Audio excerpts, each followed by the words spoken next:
Hello friends. Today's topic is characteristic of transport document. In this topic we are going to cover the following. Flow of transport document. Characteristics of multimodal transport document. Characteristic of bill of lading. Characteristic of non-negotiable Seaway bill. Characteristics of charter party bill of lading. Characteristic of air transport document.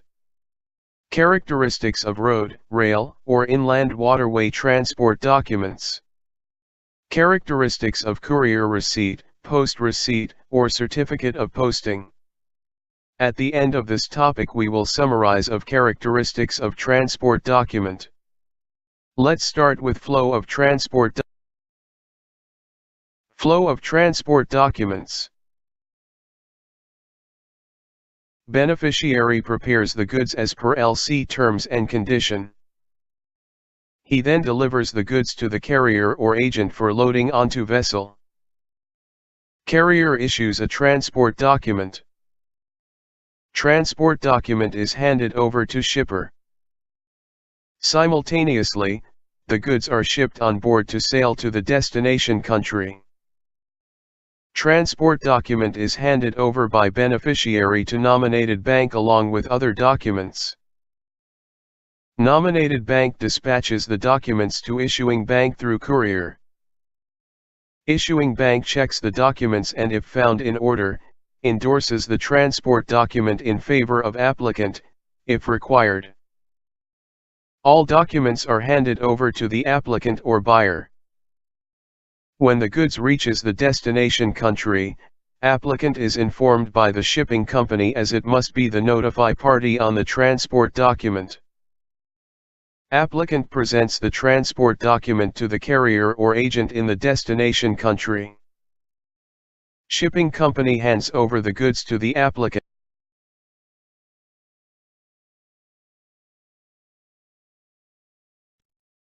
Let's start with characteristic of multimodal transport document.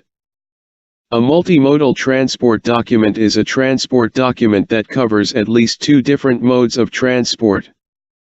It provides a convenient method by which goods may be sent from the premises of the beneficiary to the applicant using a single document. A multimodal transport operator, also known as combined transport operator, undertakes contractual responsibility for ensuring that the goods are carried to their destination by a combination of different modes of transport, for example road, sea, and rail. It should be noted that, under UCP 600, Article 19, an MTO or CTO is not authorized to sign the transport document in either of those capacities. While they may operate as transport operators, they must sign either as agent of a named carrier or the master, or as the actual carrier. The party sending the goods, the shipper, concludes a single contract of carriage with the MTO. The MTO then makes its own contractual arrangements with the individual carriers for each successive part of the voyage.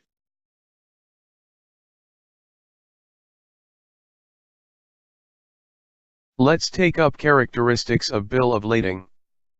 The bill of lading first appeared in its modern form in the mid-19th century. It became the principal document used in maritime transport.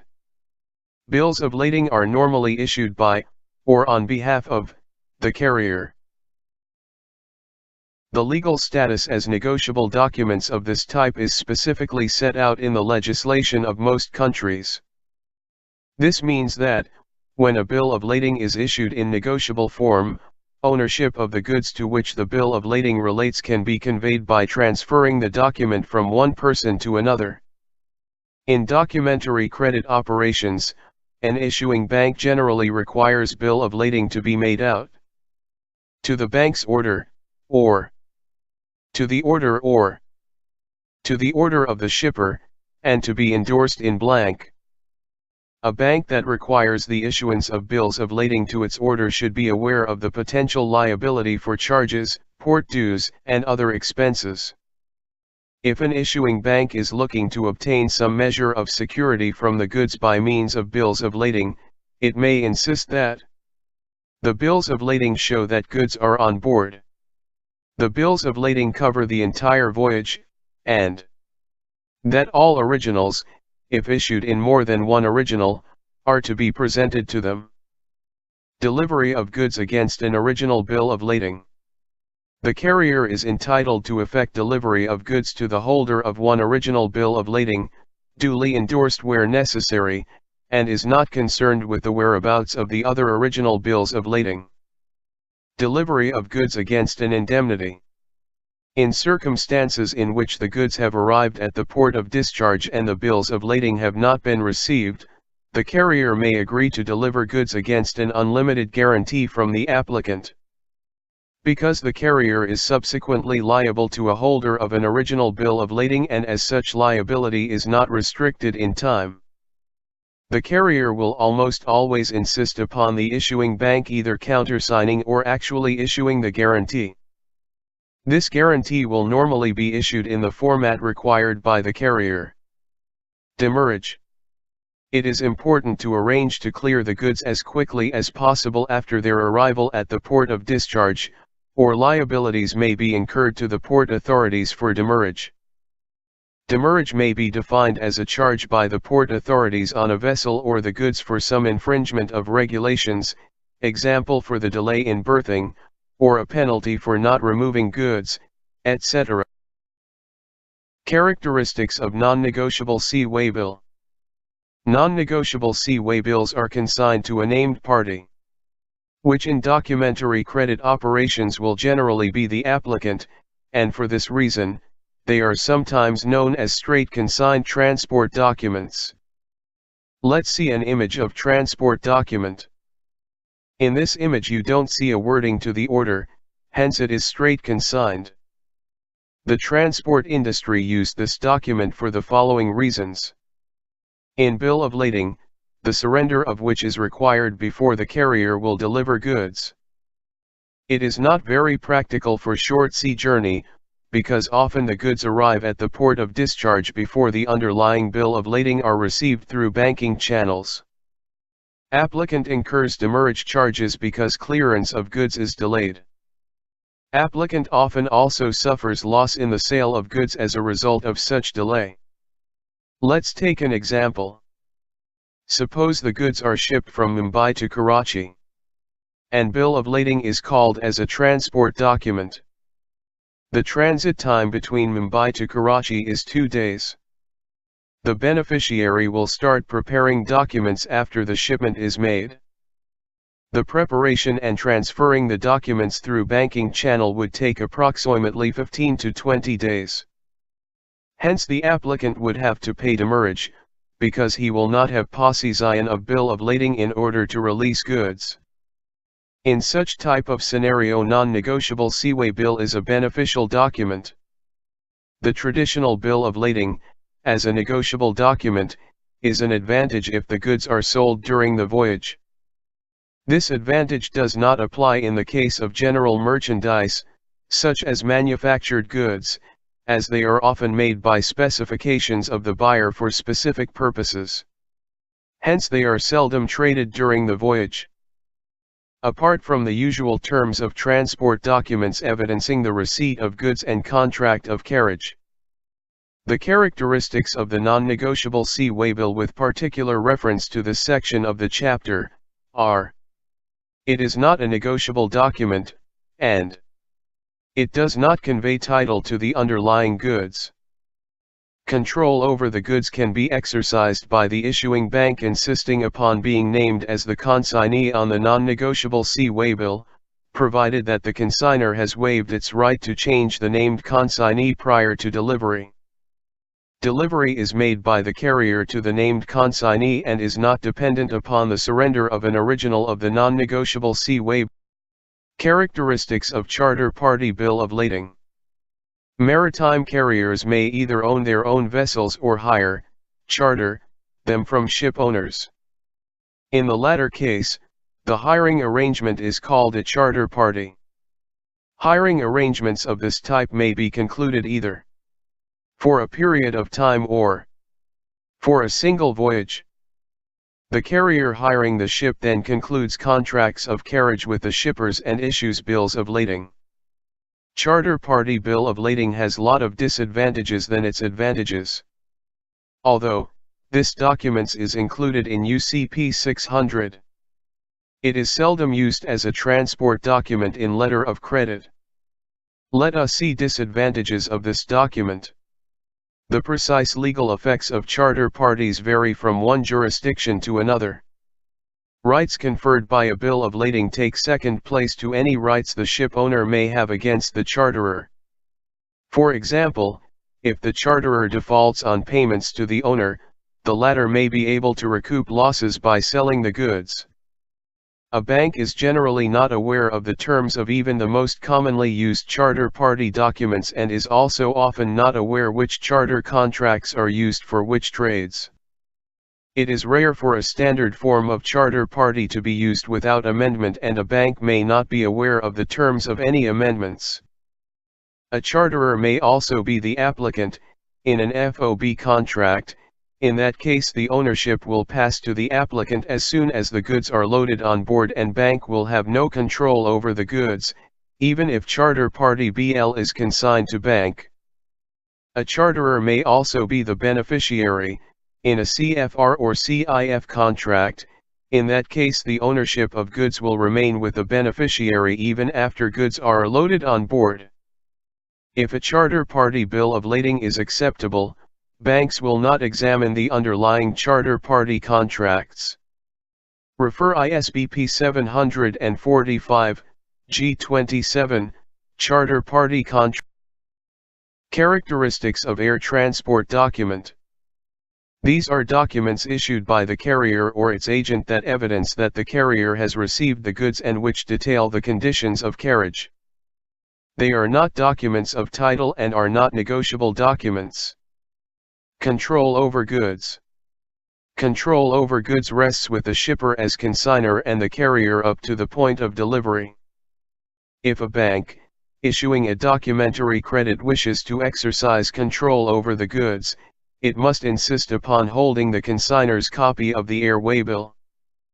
Original 3 for consignor or air consignment note, which should prevent the shipper from exercising its right to change the destination or the consignee of the goods.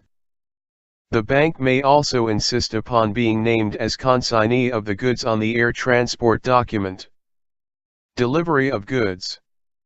The carrier will deliver goods to the consignee, as shown on the air transport document, against proper identification or against a delivery order from the named consignee. Characteristics of road, rail, or inland waterway transport documents. Transport documents covering the dispatch of goods by rail or by road are known as rail or road consignment notes. Road consignment notes are also called truck waybills or CMR notes, CMR meaning Convention Merchandises Routiers. They are not documents of title and are not negotiable documents.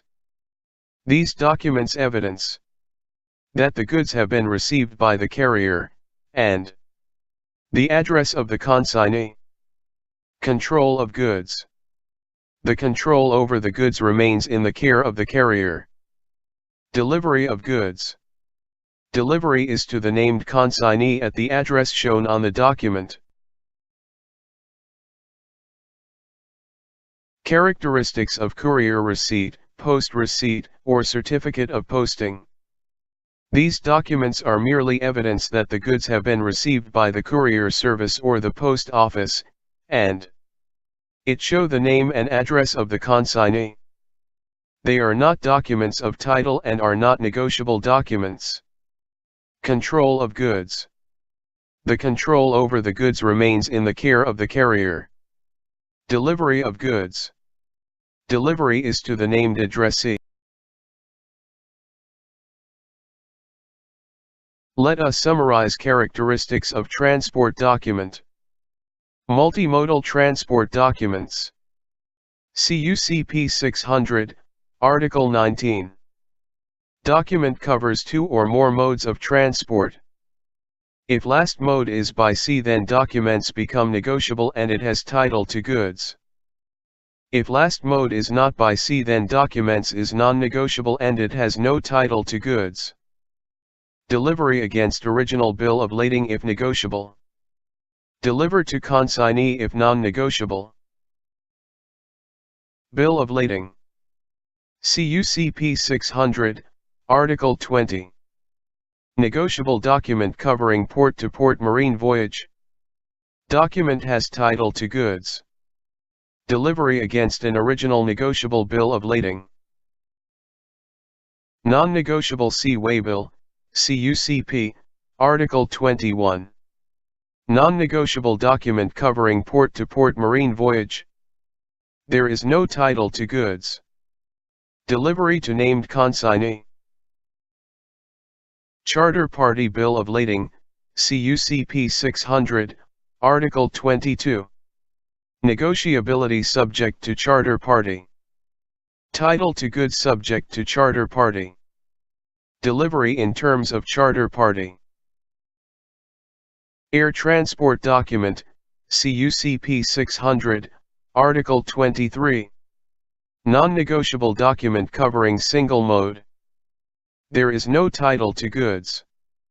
Delivery to named consignee. Road, rail, or inland waterway, CUCP 600, Article 24. Non-negotiable document covering single mode. There is no title to goods. Delivery to named consignee. Courier and Post Receipts, CUCP 600, Article 25. Non-negotiable document covering dispatch by post and courier. There is no title to goods. Delivery to named. This is the end of the topic. Please like, share, comment. For more videos, please subscribe my channel. It's free education.